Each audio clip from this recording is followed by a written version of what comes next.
Hey everyone, this is Cort Davies, and I'm joined by a special guest, Dianne Porchia. Dianne was actually in the movie Heel recently. You might know her face. I actually remember seeing the movie and remember seeing Dianne, and Dianne actually came to me. I feel like through a manifest moment. She got to see the cancer summit that I did, and one of her clients was actually in it. So Deanne, I'm really excited to have you here today. Thanks for joining me. Yeah, thanks for having me, Court. Awesome. Really fun. So we're just going to be organic and flow and just go with this. And so I was just telling Deanne, uh, we've done this twice already. I was just telling Deanne something, kind of like my purpose and mission, and she's like, "Why aren't we filming this?" And I totally agree with you.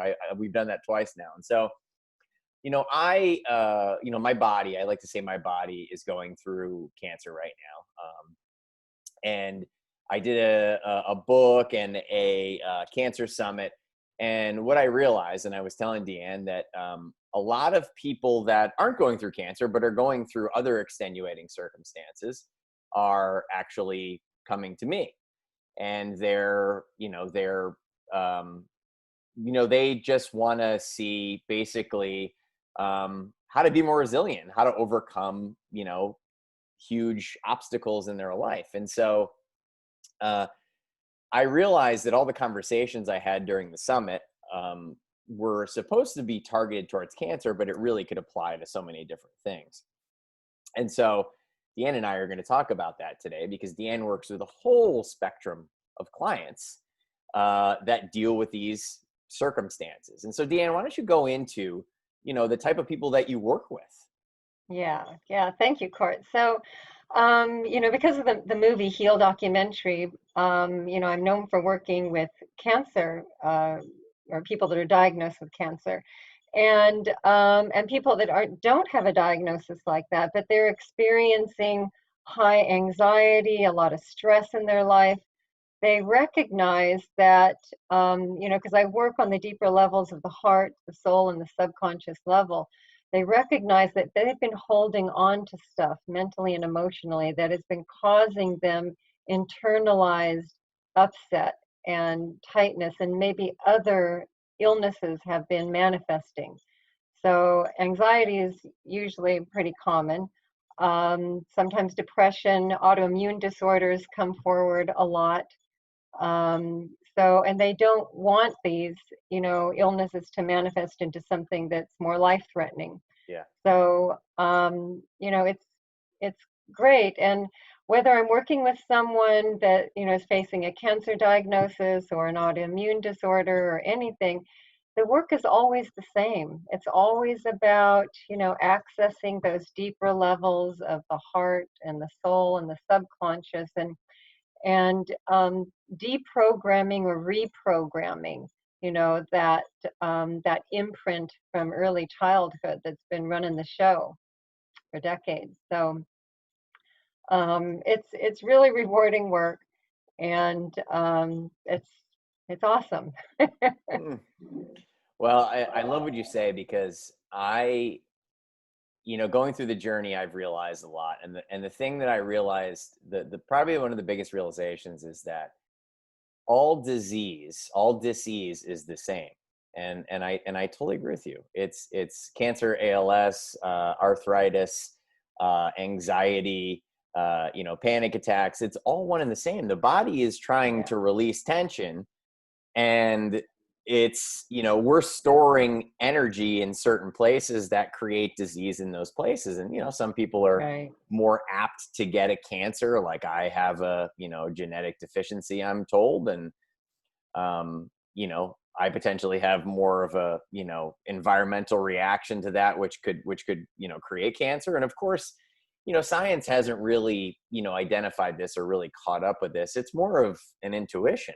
Yeah. Intuitively it feels that Yeah. So when the body is out of balance, it gives you indications. way. Yeah.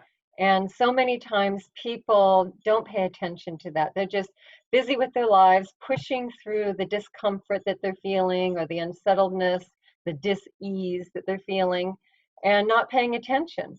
And, unfortunately, it's not until you get the biggest wake up call of all, which is a cancer diagnosis, that, Mm. people will stop and take heed and start listening to their body. And that's what the big, wake up call is for people. And people that recognize that there's other stuff going on, before a cancer diagnosis will come to me and say, I know that I'm holding on to some stuff, I mean, I have them fill out an intake form, and so they list all the things that are wrong with them physically, and we go through all the systems of the body, so they give me all the kind of physical dis-eases that are present.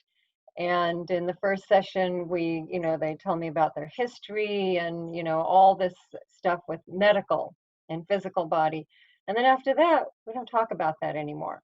What we focus on is the healing, you know. And so I was, telling you that I have a roadmap with how Yes. I work with my clients holistically. Mhm. So the holistic approach means that we're addressing the physical level, the mental level, the emotional level, and the spiritual level. Whole. That's what it is. It's Whole. whole, the whole Yeah, body. We're whole body. approaching everything. Right, exactly. So, and I've broken that work down into 4 areas of focus. So the first area of focus I call aiming. The second is healing. The third is anchoring, and the fourth is communication skills.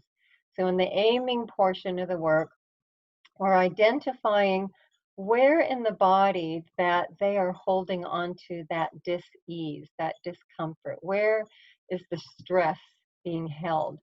And the technique that I use to gain that information is something called somatic dialogue.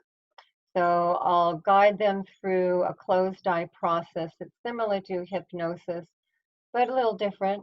And we dialogue with those parts of the body that are holding on to, that discomfort. Mhm. And I'd say 98% of the time, what comes up is stuff from early childhood. Yeah. And when that comes up, then we're moving into the healing portion of the work. And the healing portion can include inner child healing work, um, looking at that inner saboteur voice that resides in the subconscious level that, believes I'm not lovable, I'm not good enough, I'm not smart enough, I'm not worthy, whatever that negative voice is that's been residing on the inside. um, Working with that and transforming that into an inner ally voice now to support one's goals for health, for wellness, for love and happiness in relationships, success in the career path. Um, and then the other part of healing is sacred anger work. And you remember the scene in Heal documentary where Mhm. my client is throwing rocks on the Yep. hillside. Yep. So that's a really powerful way to move low vibration, stuck energy in the body. Those feelings of shame, of guilt, resentment, anger, those low vibration energies that have been suppressed and held in the body. And through moving them through physical exertion, it's really effective. It helps move that energy, and it's not the only way that that you can do it. When I was going through divorce, I was married for 16 years and a stepmom to my husband's 3 kids, and then later fell in love, and my beloved Ben died 5 years later, and so both times I had a lot of anger and grief and other low vibration energies, and my practice was to go for a mountain bike ride every day. So every day I would get on my bike and I would like ride up the mountain, and I'd have I could feel this hole of darkness at my solar plexus, Yes. and I Yes. knew if it stayed there for a long period of time, it would just eat me up Yes. inside. I could feel that. It's very visceral. So my sacred anger work was to go pumping uphill, exerting myself, letting myself emote, whether it was crying or screaming or cursing at God or whatever needed to come out, you know, and doing it in nature. Nature can absorb that big energy. You don't want to be doing it in your backyard. If there's neighbors around, they might call the police. They'll think you're, something's Hmm. horrible's going on.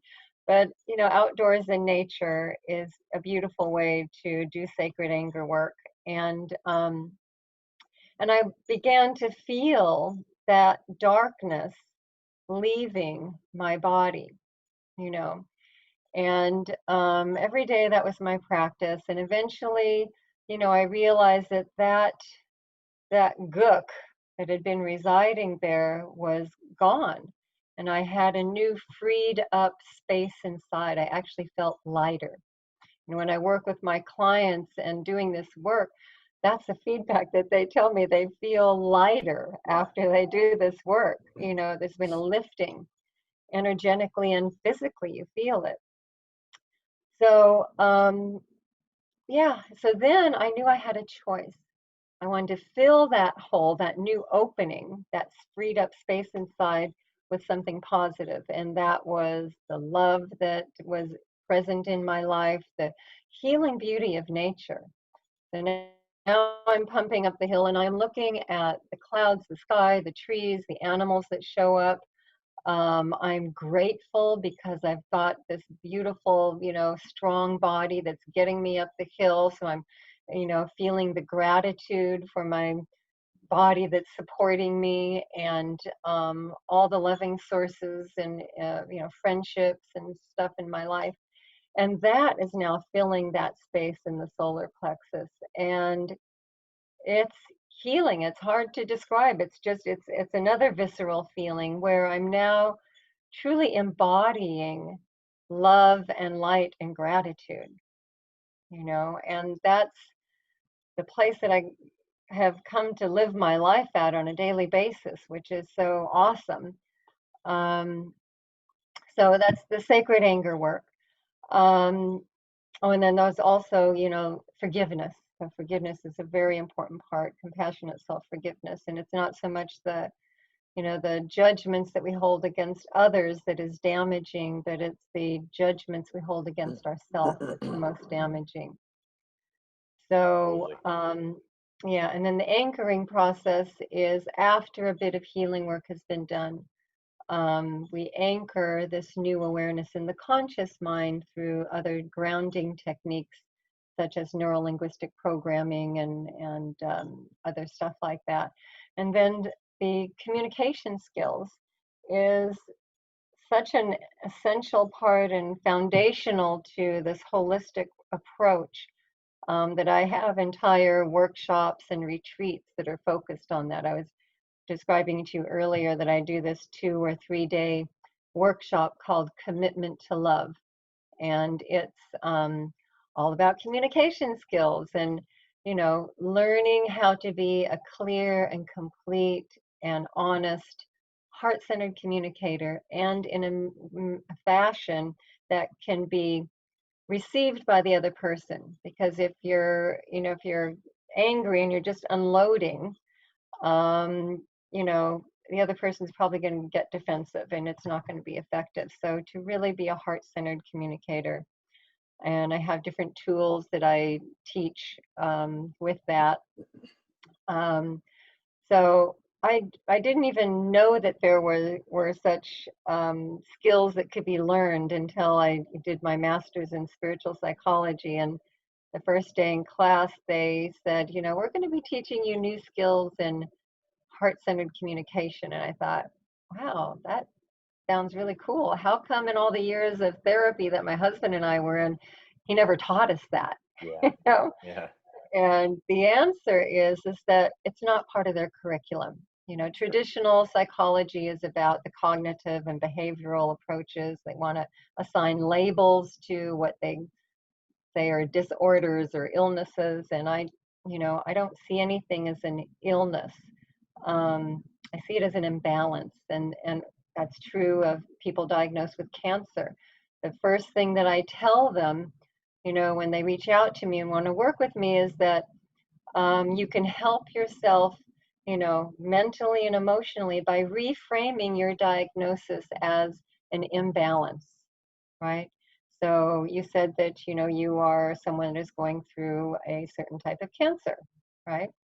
You recognize that your body has been out of balance. Cancer doesn't happen overnight. It's an accumulation of, toxins and over a period of time, toxic stress, you know, and the toxic stress can be either environmental or physical. Mhm. It can be chemical, and it can be mental and emotional. Definitely. So, and those are the levels that I deal with. That's awesome. That's awesome. So that's kind of the roadmap. Well, Deanne, I want to dig a little bit deeper into it. Yeah, It's interesting you said your solar plexus, because my yeah, solar plexus, I call it my barometer now, yeah. because whenever something's off, I have this incredible tightness in my solar plexus. It is where my energy is blocked the most. Yeah. And what you said is really what you said that really rang true to me is that as I'm going through my work, for me, it's meditation. I feel lighter and lighter, and I feel energy moving in my body more. And so for those that are listening right now, one of the simplest things you can do is become aware of where the tension is in your body. I mean, that Hmm. is such an important thing. We just feel like, oh, I always have a sore lower back, or I always have, Hmm. sore groin area, or I always have stomach pain, or I always have tightness in my chest. And that's a good sign that there's some energy blockage. And Yeah. I really feel like that's something for people to be aware of. And that's everyone, because just like you said, we're all under an incredible, sometimes insurmountable amount of stress that our bodies can't really handle. And so I think letting people realize where their stress is. I'm teaching actually a meditation and mindfulness class for beginners Hmm. right now, and we're going Hmm. through that right now. We're going through, Hmm. where do you hold your stress? A lot of people get sore throats all the time, and that's Hmm. that's related to them not feeling that their voice is heard, right? Exactly. Them really wanting to break out. And so I think that Yeah. that's so important. So the first question I want to ask you is, why do we hold on to things from our childhood? Why Mhm. do we, and really, how does that affect us? Because I feel like all of us have inner child healing needs. Yeah, yeah, absolutely. Well, it's simple, really, how it develops. It's a survival mechanism, right? So, in early childhood, roughly between the ages of 3 and 12, the child, starts to become conscious of its surroundings and the world around it, and trying to make sense of this adult world that it doesn't really understand. And sometimes it's really scary. Sometimes it's stuff that adults do that they don't understand, and so they come up with an idea. They formulate an idea of what it means, and how to cope with it, how to cope with an environment that may be scary or stressful. Maybe there's a lot of yelling and fighting in the house. Maybe there's like some real trauma going on. And so it develops these survival skills and coping mechanisms that become imprinted in the subconscious mind, right? And that imprinting now becomes the default program for the adult, It and by the time, what was it? I don't know if it was Bruce Lipton. Someone said that by the time we're like 30 years old or something like that, there's 95% of how we are responding to the world around us is run by the subconscious mind. 95% of program by the time you're in your 30s. Yes, Yeah, absolutely. yeah. So, and that's that 3 or 5 year old that's running the show, So, something that's scary, that like someone yells or there's a loud noise or something, and it triggers a recollection from the early childhood that triggers that freeze, fight, or flight response in the body, which is it's hardwired in our limbic brain to respond to that. And we go about our relationships, like that. I mean, everything really is about relationships. And when people go on to the spiritual path, um, and also the path of personal growth. It can be real easy for someone to go, oh, yeah, I'm all spiritual. I get it, and I'm just everything is light and love and beauty and all that. And but until you start testing it in relationship, with another person, that's really where the rubber meets the pavement. And Absolutely. and I look at relationships as a beautiful opportunity to heal, to grow, to learn, while we're having a wonderful romantic relationship, hopefully, or maybe it's not. Maybe that's not what the relationship is about.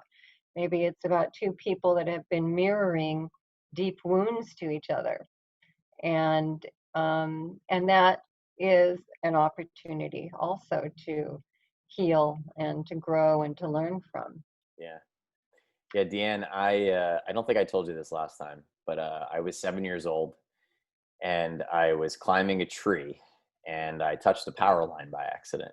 Oh. And I fell out of the tree and the tree branch caught me and supposedly it started my heart up again. So I died and then came back to life. And Mm. as Bruce Lipton and Joe Dispenza talk about, our brain waves are going from, delta to theta to alpha to beta. And so we're still, by the time we're 7 years old, just like you were saying, from 3 to 12, we're still in that dream state. We're not in Mm. that adult state. And so I had a very traumatic experience, and that really triggered my autonomic nervous system. It had to, right? Yeah. It had to Yeah. trigger that fight or flight. When I was 7 years old, I almost died. I experienced something so incredibly traumatic. And so that's been something that I've been dealing with my entire life. And so Yeah. um, I don't want to ask you to play therapist now, but like, say someone had an experience like that when they were a kid. Yeah. Like, Well, I'm really curious to ask you, what yeah, have please. you been able to identify, what triggers that fear, like in your adult life? Do you have? Well, it's what's really interesting is that, and again, this is what's cool about these formats is I could be as vulnerable. I mean, listen, with cancer, there's no time for BS anymore, right? It's like just be That's vulnerable. right. And so Exactly. relationships have been the hardest thing for me. I've never Yeah. really had a functioning relationship for longer than Yeah. a year. And my interpretation is that I don't want to get emotional here, but uh, I uh, absorbed the pain from my parents because I remember the people standing over me when I was on the ground, and I Mm. had this thought process that I caused harm to people and I hurt people and I caused Mm. them pain. And so, Mm. think about this. I mean, again, the reason for this vulnerability is because I know people on here have these childhood experiences, and what they do is Yeah. they just say, "Oh, well, it happened 40 years ago. It doesn't matter." But our body feels like it happened yesterday. Our bodies remember all of that, Yeah, all of that. And I would be curious to know what were the other circumstances surrounding, the household and what was going on with your parents, around the time before you had this injury and this trauma.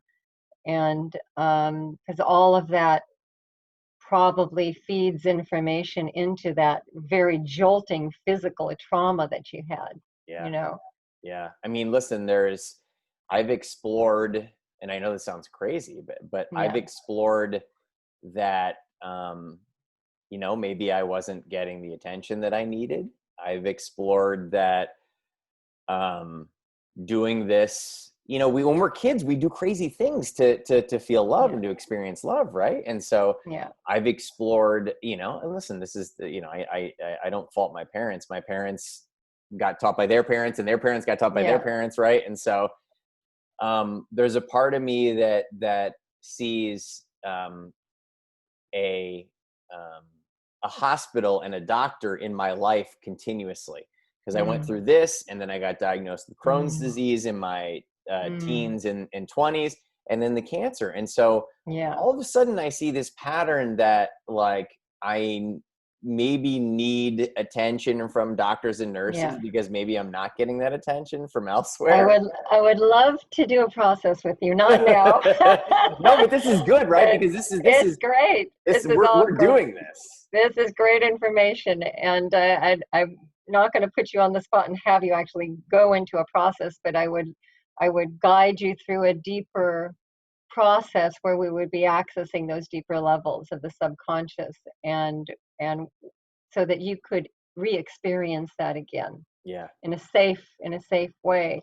And so what I always point out is that you can't do what's called the spiritual bypass and think that you could come to, a cognitive understanding of mechanisms that have been running in the psyche and expect effective change, right? Because if there's a really loud inner saboteur voice that's residing in the subconscious level, it's never going to believe, the positive affirmations that you're saying or the positive self-talk or anything that you're trying to rationalize in the conscious mind. So you have to kind of do this process work at those deeper levels. And if you want to do that sometime, I'd love to I guide think you I through think I think I'm gonna need I think I'm that. gonna need to. I think I'm gonna need to because Yeah. it's one of the roadblocks. Like I have been, I have explored this over and over and over again in so many different contexts and stuff. And so it just makes sense that I mean I had this traumatic experience when I was 7 years old, and I have these patterns. And again, aside from the body pain that I was talking about, anyone listening to this as well should look back at their life and look at the patterns, because we live in patterns. It's really incredible. And Yeah. so I did this one exercise once where I just did a timeline of my life. And what it was is it was perceived positives and negatives, right? Perceived things that were happy and joyous and grateful, and perceived things that were traumatic. And Mhm. it's this wave function. It's like it's really incredible. And so, Yeah. I really wish therapists would go into that and kind of identify that. But Deanne, I want to make people feel like they're not alone. So, what are Mhm. the typical things we hear from? And by the way, you might not get into this. It might not. The trauma might not matter to you, right? Because it's getting over the trauma. But what are the common themes of childhood trauma that you deal with? Mm. Yeah. Well, we don't spend a lot of time in it, but we have to address it because if it's still residing inside and there's still like an energetic and emotional charge, then it's not healed. So, and stuff can be so simple. I mean, uh, it's not uncommon for someone, that has a breast cancer or an ovarian cancer, the kind of sexual nurturing organs of the body, for there to have been some kind of sexual abuse. Yeah, So I that will was going to come say up. that. Yeah, And not always, but sometimes, doesn't surprise me. more often than we think, right? I mean, it's more Yes, common than we think.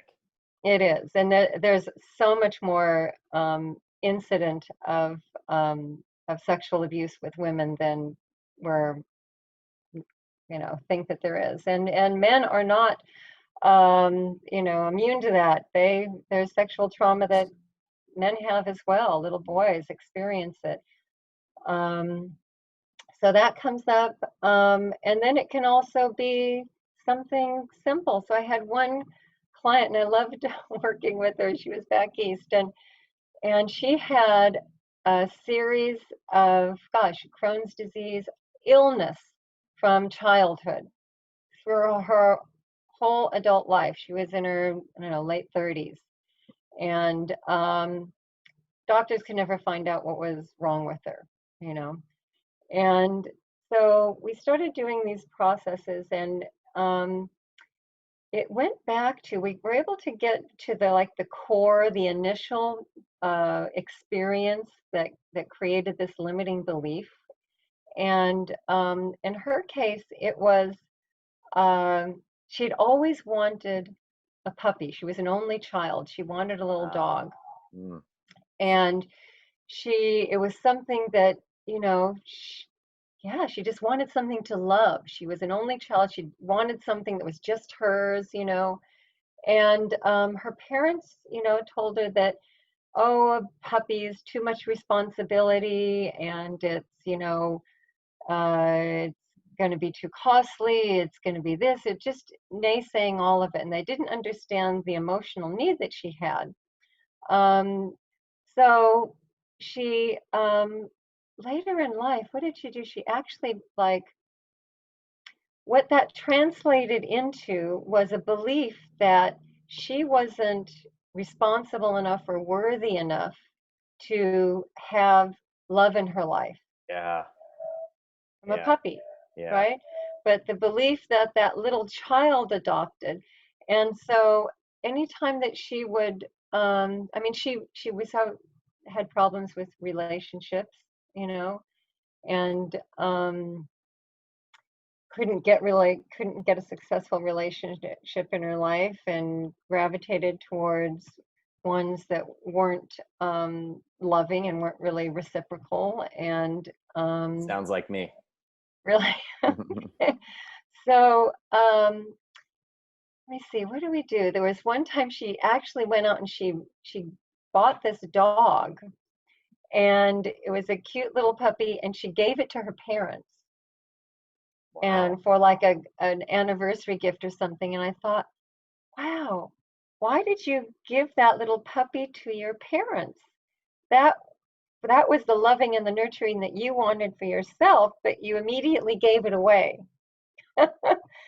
And so her homework, you know, and part of her healing process was to find a puppy of her own that she was now going to keep, and to help her also get over that fear that she wasn't able or capable of nurturing another, you know, and also it would also have the hopefully the double of when she would start going to dog parks and interacting with more people and more dog owners, that maybe she would meet a man, you know. So had a lot of different functions, and so she wound up getting this cute little dog, and she'd send me pictures of it, you know. And anyway, that was really fun, and I think she's doing really well. I haven't worked with her for a while, so I'm kind of assuming that her life is uh, going well. You know, we haven't talked about illness. I mean, we stopped talking about illness. Never talked about that really. We just talked about what needed to be healed. So, you know, if there can be a real life trauma in someone's life, there can be a misperception or misunderstanding from the child's perspective that gets imprinted and locked in the subconscious. And, you know, she developed these thoughts that she wasn't worthy of love, And that you know, created didn't disease in the deserve body. loving That in her created life. disease in the body. It's It incredible what we created, you know, a internalize. Crohn's. And yeah, I know. Yeah. And yeah, yeah. So it's real simple. And there was another, let me see, there was another young woman that I worked with in her 30s again, and this was great. I did a video because she let me record a video after the last session, and she explained what her experience was. And I think I only had like 4 or 5 sessions with her, and she had this tremendous breakthrough. It was so cool. But she also had this lifelong illness, and stemming from childhood, where could never really figure out what was wrong with her. It's just always kind of a sickly kid. And we traced it back to a core experience when she was like 5 or 6 in the kitchen with her father, and she's making helping him cook, and she wants to help him cook, and he says, no, you know, don't do that, or don't do it this way, or something that was completely innocent from the adult's perspective. From the Wow. child's perspective, she internalized that as she wasn't good enough. Yeah. She wasn't capable. And this disempowerment from an early age. And I guess, other things that kind of supported that belief system as the child grows up. But that was the core incident, you know, the first time. And so, yeah, she had this, really tremendous breakthrough with that one session. And then her parents were coming into town, and I said, "Why don't you invite your parents to your next session? They're going to be here, Whoa. and why don't you share with them what we've just, gone through here, or whatever you want to share." And she was like, "Really?" She was really scared to do that, but she invited them. And it was the most wonderful session. There were lots of tears of joy and love, and um, yeah, and she got it in that moment that it was, she said, "I never knew how much I was really loved, and I Ugh. never knew it, so loved and didn't know it." And her parents were like, they didn't realize either, and it was beautiful. And so that was like healing 30 years of misunderstandings, miscommunication. Going back again, that's why the communication skills are so essential. So in my workshops and retreats, I teach, how to avoid the 9 traps of unconscious loving, which are really the 9 traps of miscommunication. To give you an example, trap number 1 is expecting the other person to be a mind reader. So, if you're not a clear and a complete and honest, heartfelt communicator, the other person, whoever that is, a love relationship or a parent or whatever, it's going to fall short of your expectations. And you're going to be left feeling hurt and disappointed and maybe angry. And over time, more and more hurts and disappointments build up, and each one leaves a little black mark in the heart, little black mark in the mind. And over time, eventually you say, "Oh, this is the wrong relationship. I'm out of here." You pack your bags and leave, and you know what happens. You enter into another relationship, and after you get through that honeymoon phase, that suitcase comes out with all those little black marks, and the patterns repeat over again. Yes. Yes. So, yeah, so I teach that, and then the 7 steps for clarity and peaceful conflict resolution, which is a really beautiful systematic process of shows people how to identify what their feelings are. And because, when we get triggered, our mind gets filled with a lot of thoughts and emotions, and sometimes it's really hard to differentiate and figure out what it all means because you're in that trigger mode, that freeze, fight, or flight mode. So this process allows people to really identify the emotions and then define what each of those emotions mean to them individually, because everyone has their own association with that. And then move through those lower vibration emotions into the middle ground of understanding, acceptance, looking for other solutions, because there's always more than one solution. But when we're in that triggered mode, we can't think of anything else except our tunnel vision. And then always ending in step number 7, which is gratitude. It's really beautiful. It's a great process to do with oneself, just to get clarity on an upset or something that you're confused about, and then maybe sharing that clarity with another if that's appropriate, or maybe it's just a personal process. You Yeah. know. Yeah, Deanne, I you're just making me you're making me it gets you're making me get deep obviously right now, because I'm thinking about the relationship stuff and the childhood stuff, and of course, that's bringing up certain things for me. um I've come really full circle, because before it was avoiding those things, right? we Yeah. we, we create this wall around ourselves, and the wall gets, it gets closer and closer to us until we can't go outside anymore because everything triggers us, right? and Yeah. so and so I'm sure you see that a lot. And so what I'm trying to say is that, for me, the biggest gift of what I'm going through is that I've learned a lot more about love. I've learned a lot more about communication. I've learned a lot more about myself. I've learned a lot about the fact that so many people have these, roadblocks. And, it's not our parents' fault. It's not our fault. It's just, it's typically just a misunderstanding, or it's typically Yeah. just we absorb something in a certain part of our life that we weren't ready to hear, or we weren't ready to, deal with. And so, Yeah. my healing process is, I sit here and, I kind of have a tough time seeing that a woman would want to date me right now because I have the C word I'm dealing with, right? And even that's kind of ridiculous, and it's a story that I'm making up. And so, Mhm. I think, I love what you're doing. I think that, from a high level perspective, it seems to me like regardless of what um is going on in your life, if you're feeling stuck, and that pattern can lead to, that thinking feeling loop, which creates disease, which creates tension, anxiety, depression. All these are signals, right? All these are signals coming to us saying something's got to change. Mhm. You need to open up more. You need to feel more wholeness. You need to feel more love. And so, your work is beautiful. I love that, and I can't wait to do a session with you. So my last, kind of question is,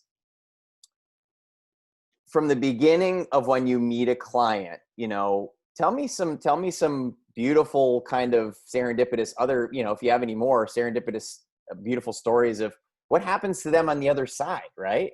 When they release this. When I stop working with them, they go on and enjoy their lives. Exactly. Exactly. I Don't mean, they? Yeah. they're living in more love, more gratitude, more self-empowerment. They'll check in with me, from time to time. Sometimes, after I work with people, and typically there's always an initial 4 or 5 sessions. And then, depending upon how well they're doing, it's all self-evaluation. They decide if they want to continue or not. And, um, you know, I always get the feedback that this is the fast track. You know, I I'm happy about that, and I'm also kind of like sad about it because I don't get to work with them for very long. But it means that it's a great success, and that's always what my intention was. Because I remember when I was in therapy with my husband, and it just seemed like, oh, this is just a way of life. You're supposed to go to a therapist all the time, and that's part of your lifestyle and part of what you do, like brushing your teeth. It's like, and was frustrated because I didn't see any progress, with our marriage. And my husband was in therapy for 12 years before I met him. There was Gestalt therapy, and I'm like, what good did it do? And I was angry. And so I'm so pleased that um, therapy shouldn't take your life to accomplish. I wanted people to like get on with their lives and enjoy and start living and loving and being healthy, and that's what I see. And so yeah, it's great. It's deep work. It doesn't have to be long and drawn out if you're doing it, if you're doing it those deeper levels, and you're not just going through the mental exercises of saying, yeah, I'm in therapy and I'm working on this, Yeah. for the next 2 years. Like, hey, I want to be out having fun. Yeah. Yeah. Enjoying life fully. And I want you to as well. And the greatest opportunities for personal growth and learning and healing is also through our closest relationships. Yeah. So Absolutely. those are the ones that are the scariest a lot of times. They are. They are. I've had some intimate, close talks with my parents that I've never ever been able to have before, and Good you for know, you. they've been 2-3 hours of emotional talking to my mom and dad, which has never been possible for me, and that's been a big part of my healing process. I want them Yeah. to understand my interpretation of what happened, during that accident when I was a kid, and things like that. And so Yeah, I I'm see that. sure that they felt a lot of guilt, Oh yeah, absolutely. you know? It's like they're your parents, they're supposed to be protecting you, and somehow they didn't protect you, even though it was not within their control. Yeah. They had no control or power over it. So I'm sure they were carrying guilt, shame, stuff. You were carrying your beliefs about something completely off base, probably, Yeah, absolutely. you know, Yeah. with your perception. So Deanne, my last question to you is if someone's listening to this or watching this, uh, we're gonna of course make sure they're able to contact you if they want to contact Oh, you. cool. Um, what are the first things that we should consider in this process, even before they come to see you, Deanne? Like, what is because I will tell you this, and I know that you've been through it as well, because you've been doing this for a long time, but there's a level of convincing that you have to do to yourself to get to the point where I come work with you, or Mm, I start meditation, or I go outside the realm of what is mhm. typical. Okay. And so yeah, what is that? What do you think Yeah. that is? So, first of all, this is not therapy. Yeah. So I want anyone who is, worried or fearful about, going to see a therapist. We're not doing therapy. Um, we're doing personal growth and healing, and you're learning communication skills. And yeah, I have to come back to the communication skills again. So if anyone doesn't have like an illness or something, life is good, but I feel like they want to go deeper Hmm. on something, and they don't even know what they want to go deeper on, but maybe they recognize that, there's a series of relationships that aren't working, you know, or maybe they don't have the success in their career that they want to do some work. Um, Start with communication skills. So, and that's also why I offer these workshops next year. I had to cancel Yeah, everything exactly, this year. exactly. Yeah. But, commitment to love, 2 and 3 day workshops I offer in a lot of different places. And through learning the communication skills, we're going deep. So I'm asking the tough questions. And while I'm asking the tough questions, it's an opportunity for self-reflection. You know, if you ask, I mean, the quality of the answers that you're going to get are dependent on the quality of the questions you ask yourself. I live by that saying. That's a great saying. Yeah.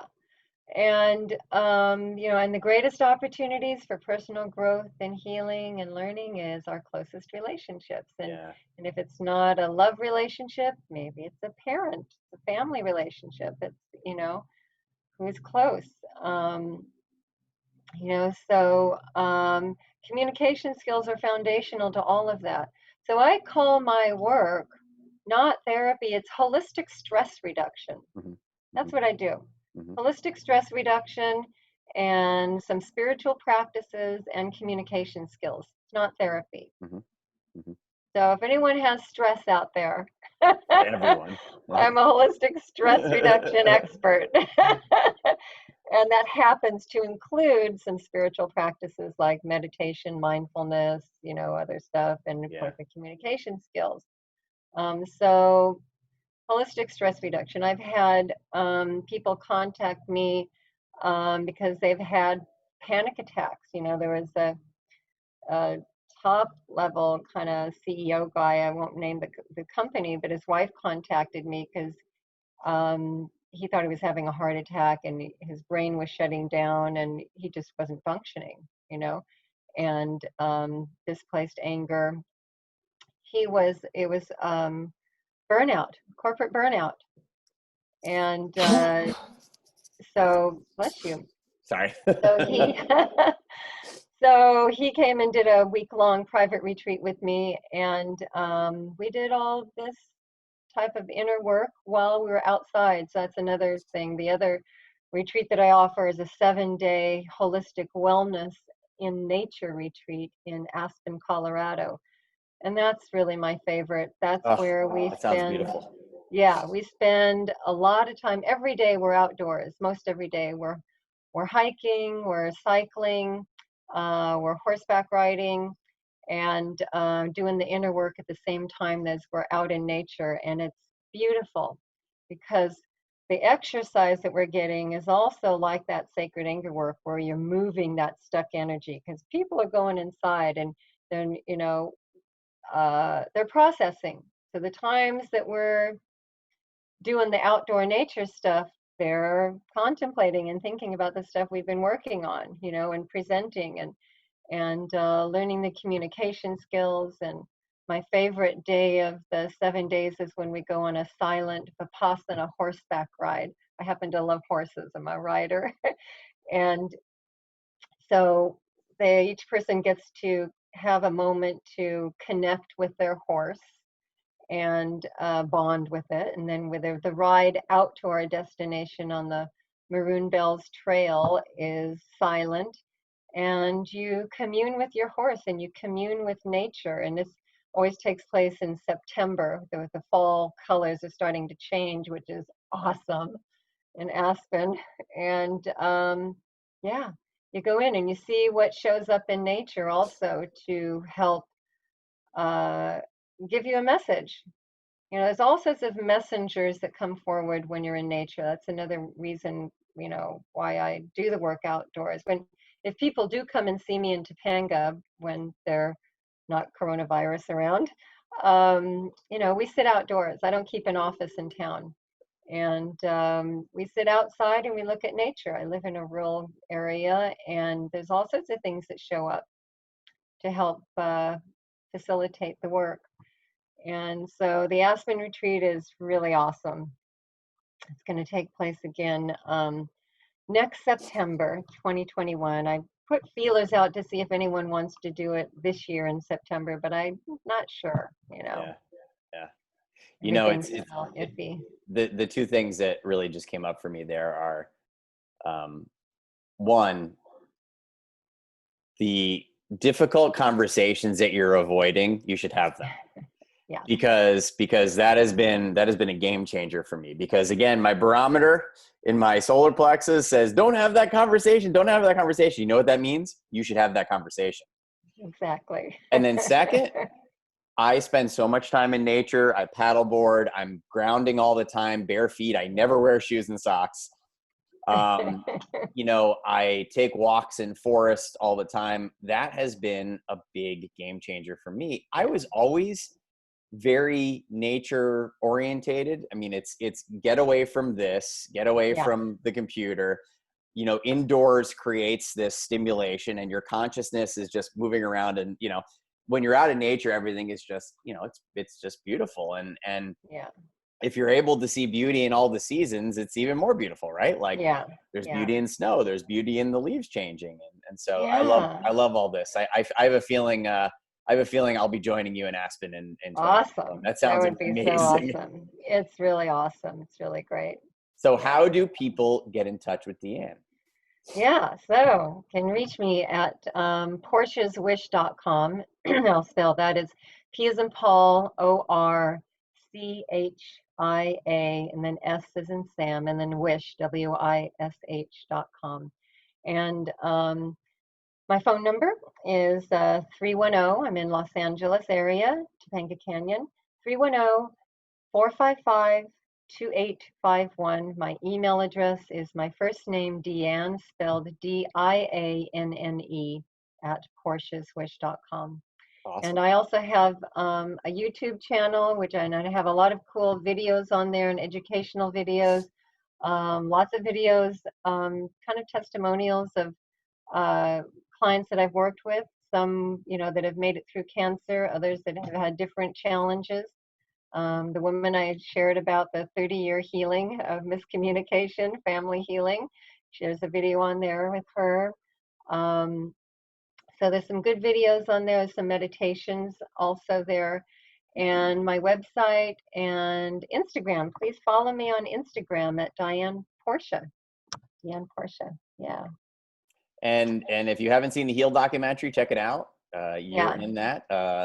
You're in that. A good friend of mine, Jeffrey Thompson's in that, and so is a good friend of mine, Bernie Siegel. I've Yeah. all of a sudden got to know all these people, and so you're in great company there. And so yeah, I really want to thank you. I knew that the second that you and I talked, we would really connect, because I believe wholeheartedly in what you're doing. I believe wholeheartedly that what you do is at the basis of helping helping humanity get through their Yeah. stress. It's releasing, this childhood trauma. It's releasing the tension in our body. And I feel like, again, what you say about imbalance, Yeah. I'm very, the yin and the yang. We are, we are, when we're in balance, we're balanced creatures. Yeah. And when the Yeah. earth is out of balance, when we're out of balance, you know Yeah. illness arises. It's And so core work. It's core work for sure. And I also want to say I've had lots of like therapists and wellness practitioners reach out to me, and they want to know, if I do trainings. And so I am going to be doing professional trainings right, for therapists and other wellness professionals, because I don't think anyone else is doing this kind of unique holistic approach that I'm doing. So, and it's so exactly. powerful, and there need to be more people out there doing it you Yes, know. yes. Well, everyone, if you want to contact Dianne, she gave you the information. I'll also make all the information available to you in case you forgot it.